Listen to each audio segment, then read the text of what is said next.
All right, good evening, ladies and gentlemen, boys and girls. I'm Devang Mehra and welcome you back to my channel. So, first of all, apologies if I look tired. I've just got back from Delhi from my seminar, brainstorming with Devang Mehra. So, just got back today afternoon, and due to the Bharat Bandh today in the entire country, it was difficult traveling from the airport back to my house. So, with all of that, was a little bit tired. But I promised you I'll come back to YouTube, and I have. So, first of all, let's kick off with something. Interesting, some couple of interesting points that I've been noticing in the market, and a couple of important lessons that I've learned. So first of all, a very simple, a famous quote that you might have heard: "Bulls will make money in the market, bears will make money in the markets, but pigs will get slaughtered." And it's you and me, people like us, retailers, who are pigs. Let me tell you what pigs are. In simple language, in option world, options are a very simple way to make money.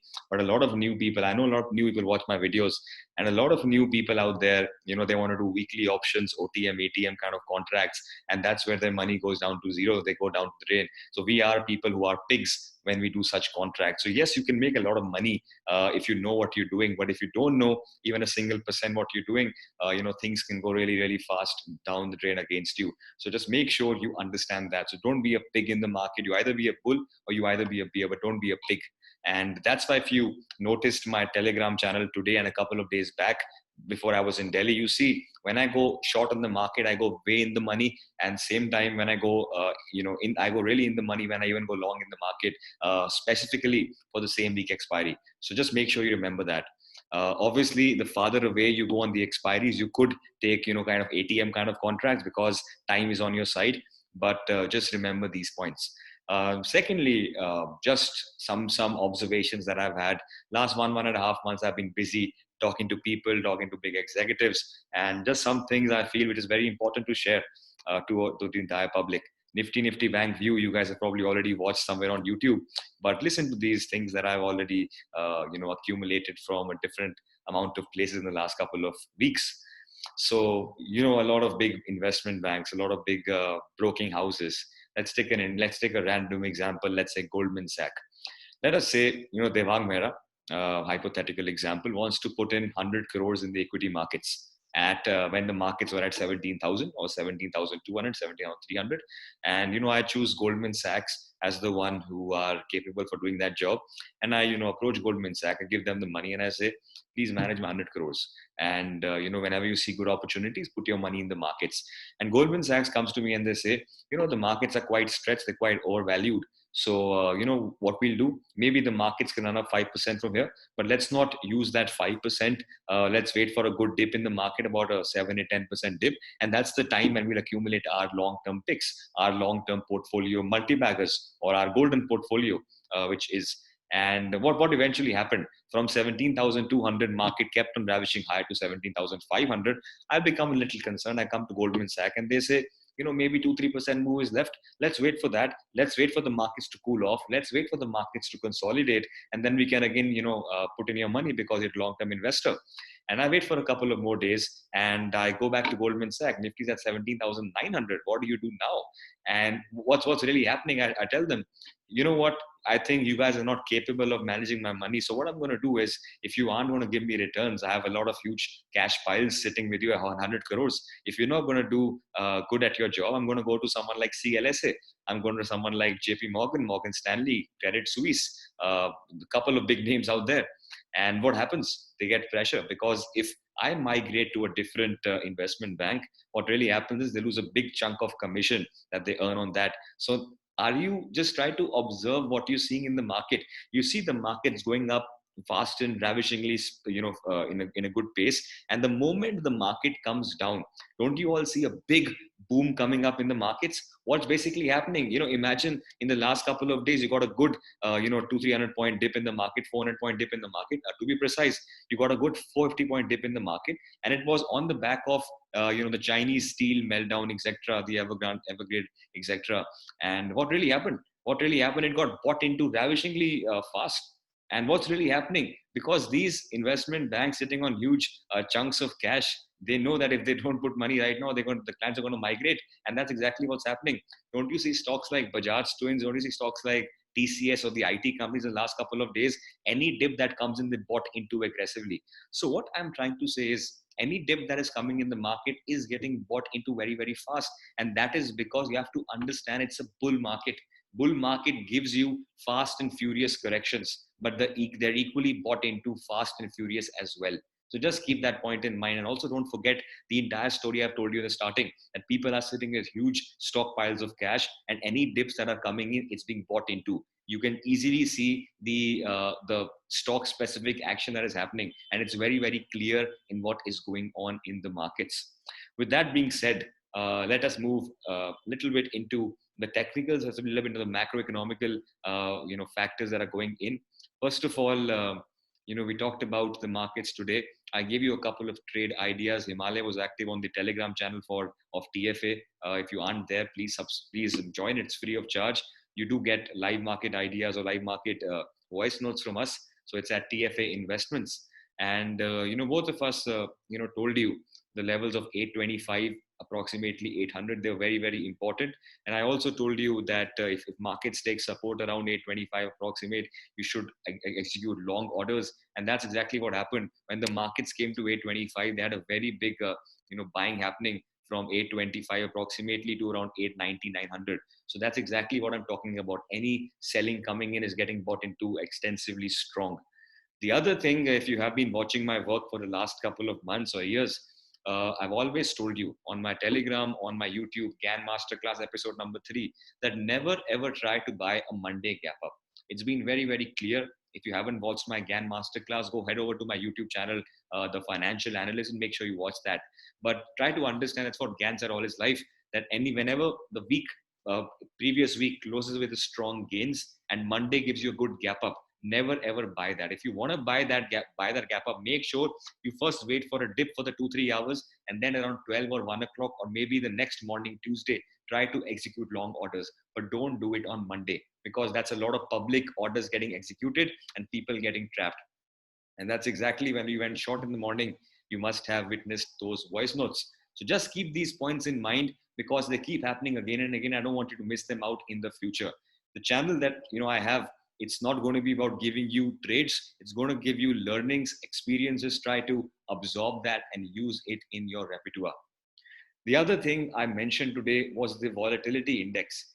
Very, very important. You have to understand the volatility index, or the fear gauge. It's got an inverse relation with the markets. The higher volatility index means two things. Firstly, premiums of puts will not decay very, very fast. You must have observed that. Secondly, premiums on the whole get expensive. You've also seen that. That's the entire reason when the markets opened gap up, the volatility index was trading higher. That is what motivated me to take puts. So remember that in the future, if the volatility index, even tomorrow, day after, etc., keeps on going higher and higher and higher, the calls or any long contracts on Nifty especially is going to start getting jerks on the upside. So when the markets move higher, it's going to get a jerk, it's going to get sold into. And I think it was very, very visible even today. If you look at the ending hours, of the market today, you got some aggressive selling going on. It did get bought into. And this is also very, very important. Why did you see this 3 o'clock buying?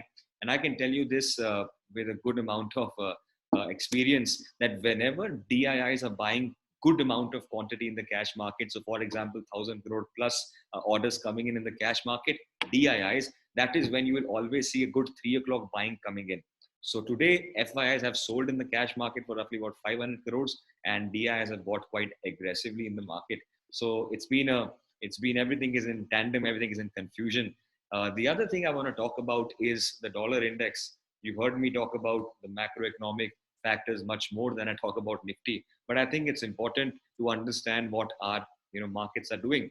A little bit of background about this. Last week, or I would say the starting of the month of September, we got the non-farm payrolls, which was very, very poor in America, a very big negative surprise. And that is why, if you observe, the starting of the American markets was very, very poor.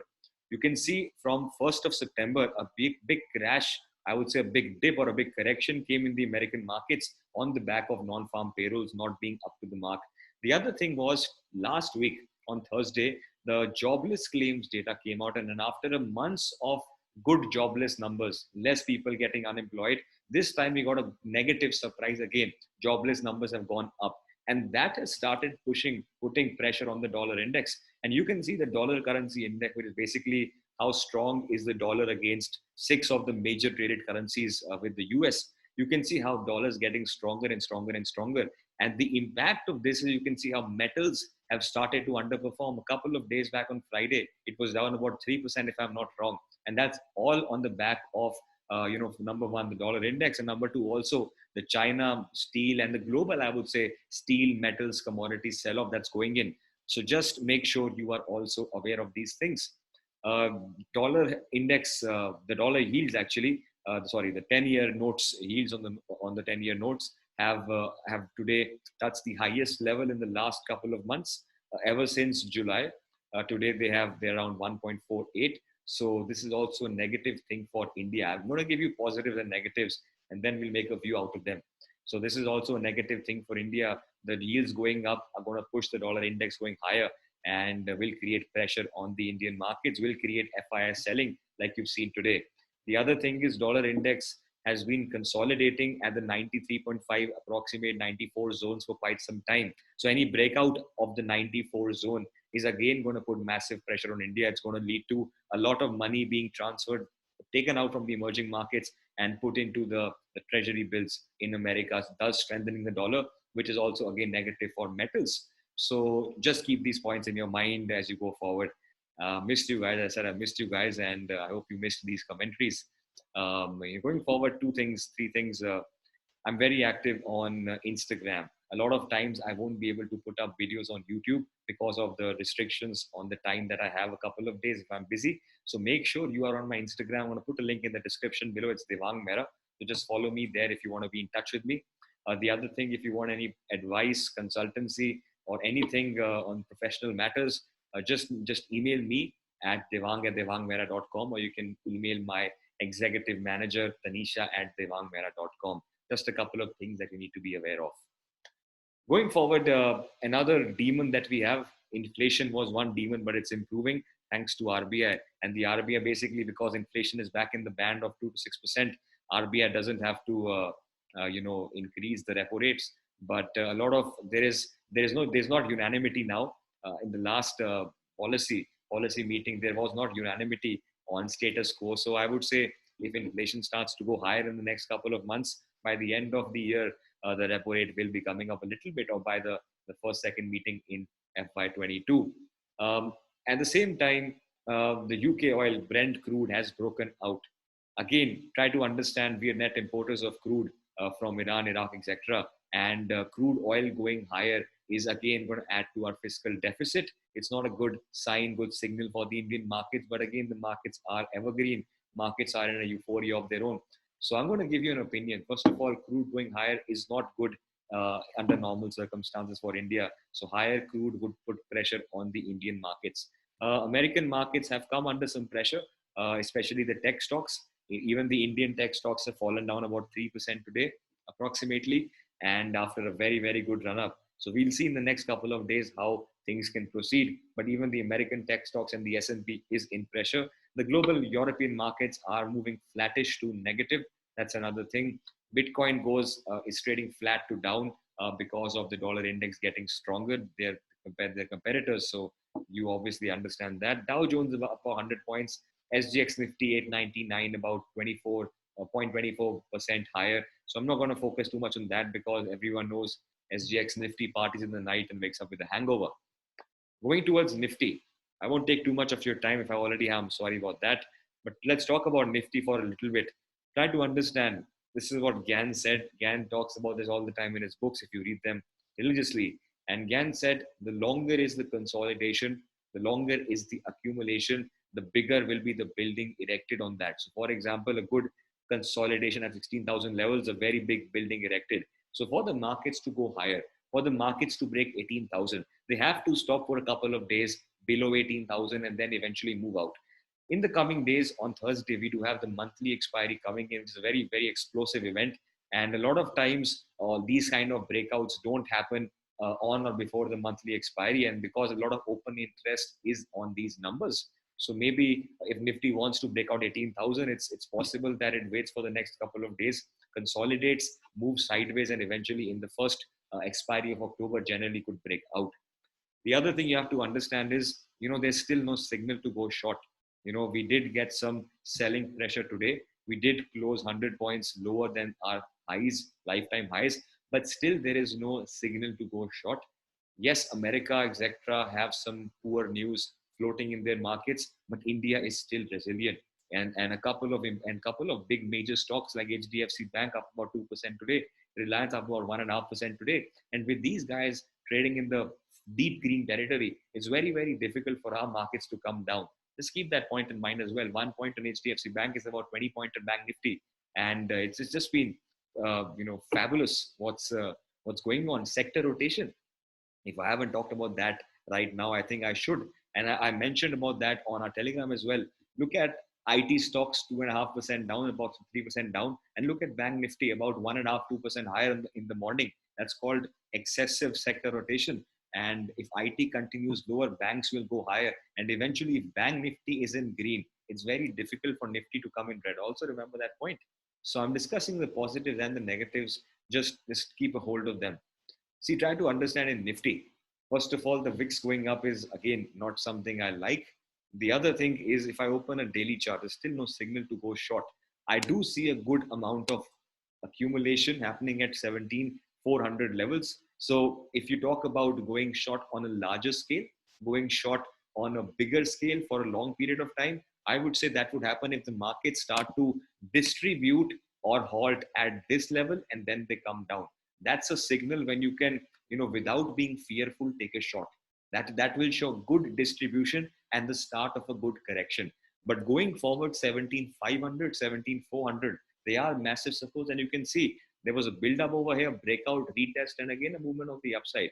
At the same time, we've talked about the 23rd September, and I told you the highs and lows become very, very important. And you can see the 23rd September levels have become very, very important supports. So if I talk about an intraday view for tomorrow, look at the 15th September, 15-minute charts. You are seeing a massive support coming at 17,800 levels approximately. Let's take odd numbers and not the exact numbers, because you have to understand they are zones and not levels in fact. And you do have a 17,950 level of resistance. So markets are moving in a range.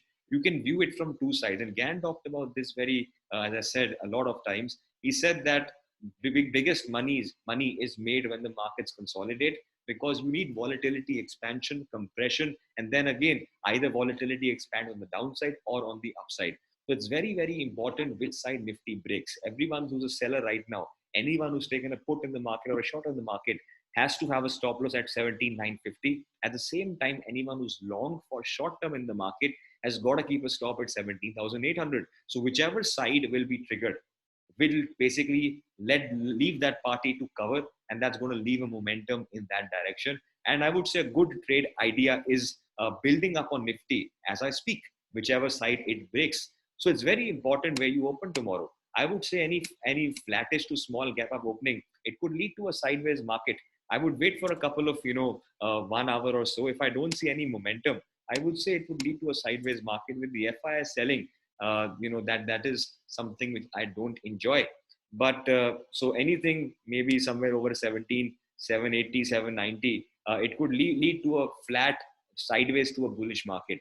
The other thing is, so that would mean I buy the support, sell resistance, buy support, sell resistance.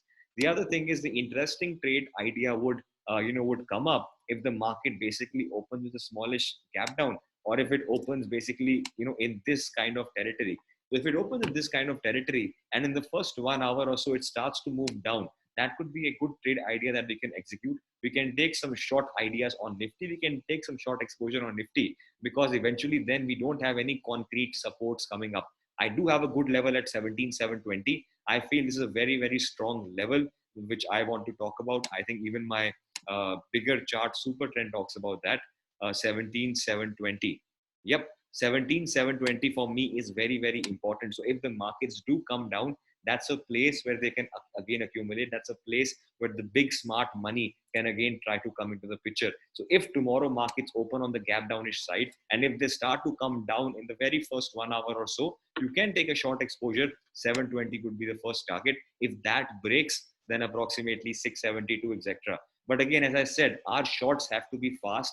our shorts have to be quick because the overall structure of the market is high. It's going up. At the same time, we're not going to buck the trend, and the trend is our friend. I hope you're getting the idea. A bigger short is going to come only and only when the markets start to move below 17.6, 17.5. Let the bears attack first. Let's not try to keep predicting tops and bottoms. I've done that and I've made a loss in the start of September. I talked about that on Telegram. So let's not waste our time in predicting what could happen, and let the market do what it wants to do. Hope the idea of Nifty is clear. If tomorrow, let us say the gap up maintains, if it opens on the gap upish side, and if it breaks on the upside, we could be buyers. What's the harm in that? We could always be good buyers in that scenario. So just a couple of 2 cents that I had on Nifty, right? Let's talk about Bank Nifty for a little bit. Bank Nifty has again been so good, been so kind to people who were long on the banks, and you did get selling pressure because of uncharted territory that Bank Nifty has been in. So when the overall market came down, Bank Nifty also came down. But if I look at the 15-minute charts, or if I look at the bigger charts first, Bank Nifty will remain strong if Nifty IT comes down. At the same time, Bank Nifty has a very major support at 37,000. So for any long-term player, you should not get scared unless until the market moves below 37,100, etc. But for any short-term players, for intraday view, if I have to give an intraday view on Bank Nifty is also in a very similar territory. You can see Bank Nifty has a very tight range. So the way any direction the range breaks could give you a good momentum. Generally, Wednesdays are volatile, so Tuesdays could be a good day to make money. We'll see about that. And Bank Nifty has made a range, so whichever side they break, we can always profit in that direction. If I talk about the short in Nifty, that looks better. If I talk about short in Bank Nifty, it could happen. Let us say if market does open gap down, it could happen. But you have a lot of supports. You have support at 37,880. You have support at 37,700. So there are massive supports. So I wouldn't be surprised if Bank Nifty, let us say, opens gap down, it touches the levels and goes back up aggressively. So I would say it would be better to go short on Nifty rather than Bank Nifty if that short happens. At the same time, if the markets are opening on the upper end of the range, and if in the first 1 hour or so they're breaking out of this range, again be biased, because you have to understand we are in a bull market, and every day expensive remains expensive and cheap remains cheap. So a couple of 2 cents that I had on the markets. Hope you enjoyed it. If you did, please like, share, subscribe if you're new, and do comment and let me know what else you would like to see on this channel. And I will see you tomorrow on the market outlook video. Thank you so much, guys. Cheers.